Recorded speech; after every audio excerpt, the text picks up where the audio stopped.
Latar belakang keanekaragaman bangsa Indonesia merupakan sebuah potensi dan tantangan tersendiri.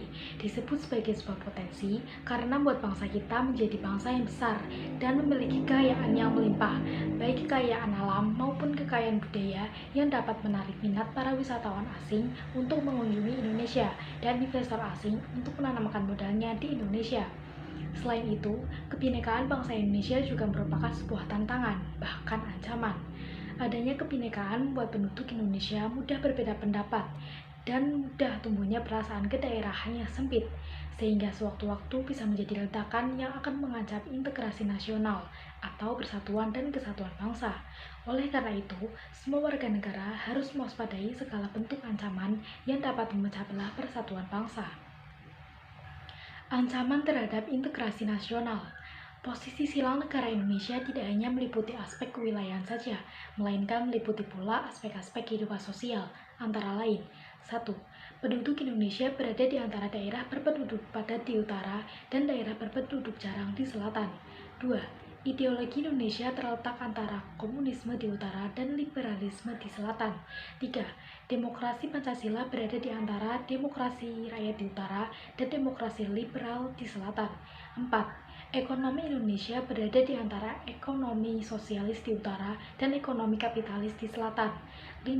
Masyarakat Indonesia berada di antara masyarakat sosialis di utara dan masyarakat individualis di selatan. 6. Kebudayaan Indonesia berada di antara kebudayaan timur di utara dan kebudayaan barat di selatan. 7. Sistem pertahanan dan keamanan Indonesia berada di antara sistem pertahanan kontinental di utara dan sistem pertahanan maritim di barat, selatan, dan timur.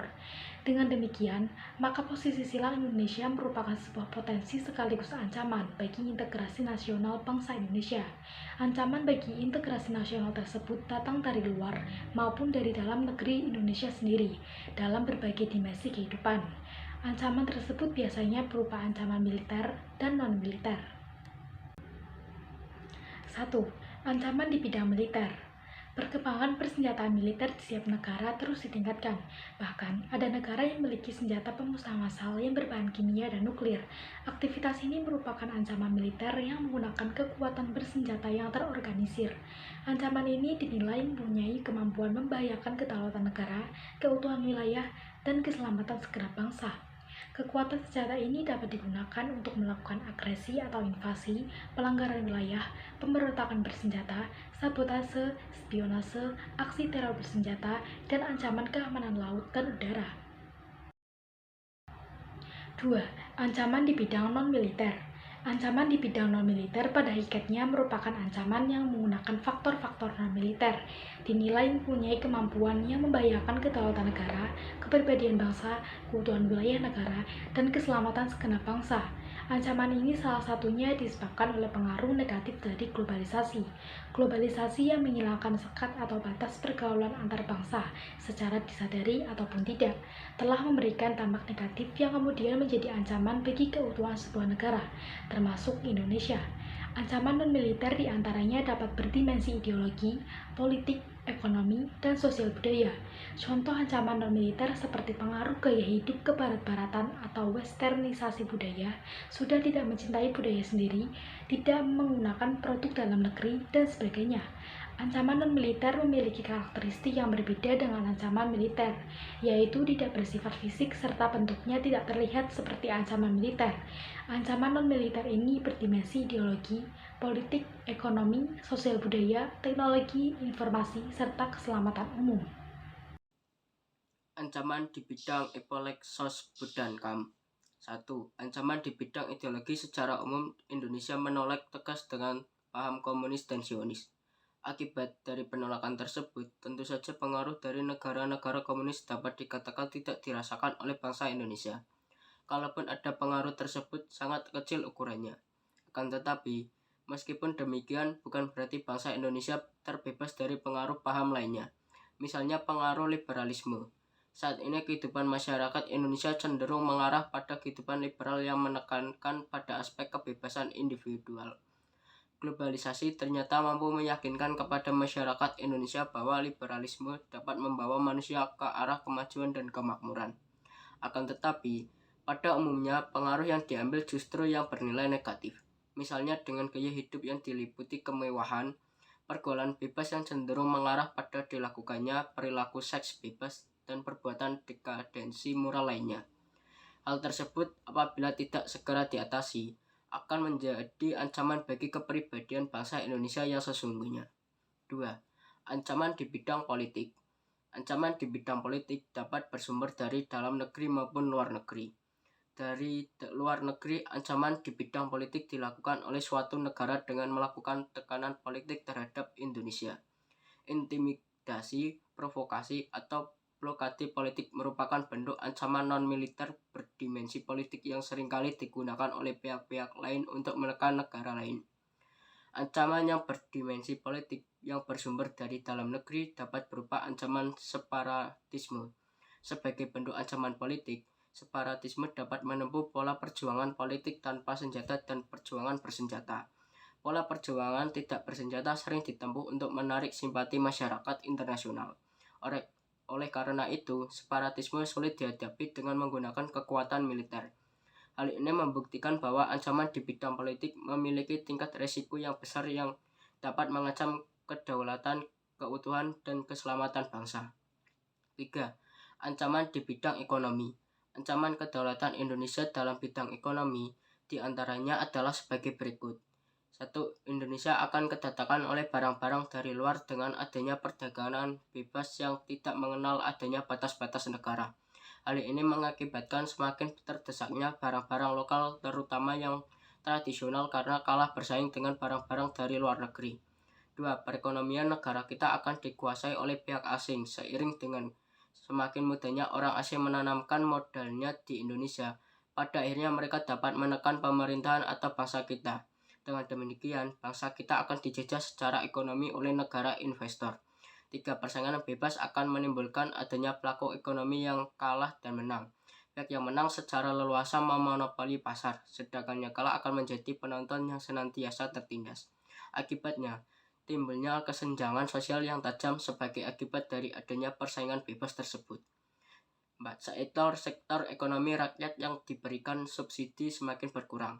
Koperasi semakin sulit berkembang dan penyerapan tenaga kerja dengan pola padat karya semakin ditinggalkan sehingga angka pengangguran dan kemiskinan susah dikendalikan. 5. Memperburuk prospek pertumbuhan ekonomi jangka panjang. Apabila hal-hal yang dinyatakan di atas berlaku dalam suatu negara, maka dalam jangka pendek pertumbuhan ekonominya menjadi tidak stabil. Dalam jangka panjang, pertumbuhan yang seperti ini akan mengurangi lajunya pertumbuhan ekonomi. Pendapatan nasional dan kesempatan kerja akan semakin lambat pertumbuhannya, dan masalah pengangguran tidak dapat diatasi atau malah semakin memburuk. 4. Ancaman di bidang sosial budaya. Ancaman di bidang sosial budaya dapat dibedakan atas ancaman dari dalam dan dari luar.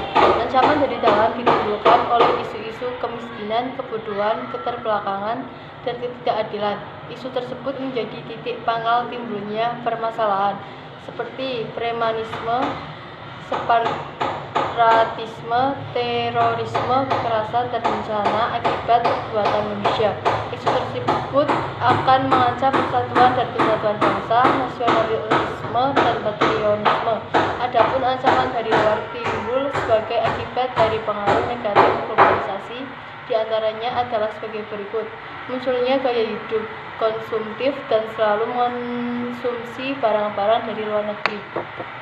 Munculnya sifat hedonisme, yaitu kenikmatan pribadi dianggap sebagai suatu nilai hidup tertinggi.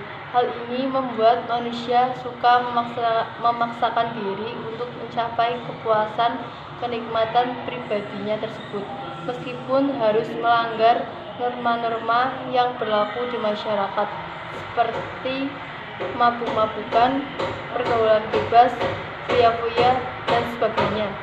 Adanya sikap individualisme, yaitu sikap selalu mementingkan diri sendiri serta memandang orang lain itu tidak ada dan tidak bermakna. Sikap seperti ini dapat menimbulkan ketidakpedulian terhadap orang lain.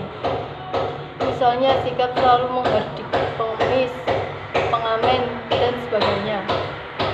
Munculnya gejala westernisasi, yaitu gaya hidup yang selalu berorientasi kepada budaya barat tanpa diseleksi, terlebih dahulu, seperti meniru model pakaian yang biasa dipakai orang-orang Barat yang sebenarnya bertentangan dengan nilai dan norma-norma yang berlaku, misalnya memakai rok mini, lelaki memakai anting-anting, dan sebagainya. Semakin memudarnya semangat gotong royong, solidaritas, kepedulian, dan kesetiakawanan sosial, semakin lunturnya nilai keagamaan dalam kehidupan bermasyarakat. 5. Ancaman di bidang pertahanan dan keamanan. Seiring dengan berjalannya waktu, proses penegakan pertahanan dan keamanan dalam Negara Kesatuan Republik Indonesia tidak semudah yang dibayangkan atau semudah dalam pembicaraan yang bersifat teoritis semata. Masih adanya masalah teror dan konflik SARA yang terjadi pada suatu wilayah memiliki tujuan yang sama, yaitu tidak ingin bangsa Indonesia hidup damai dan tentram. Kesimpulan, posisi silang negara Indonesia tidak hanya meliputi aspek kewilayahan saja, melainkan juga meliputi pula aspek-aspek kehidupan sosial. Posisi silang Indonesia sebagaimana diuraikan di atas merupakan sebuah potensi sekaligus ancaman bagi integrasi nasional bangsa Indonesia.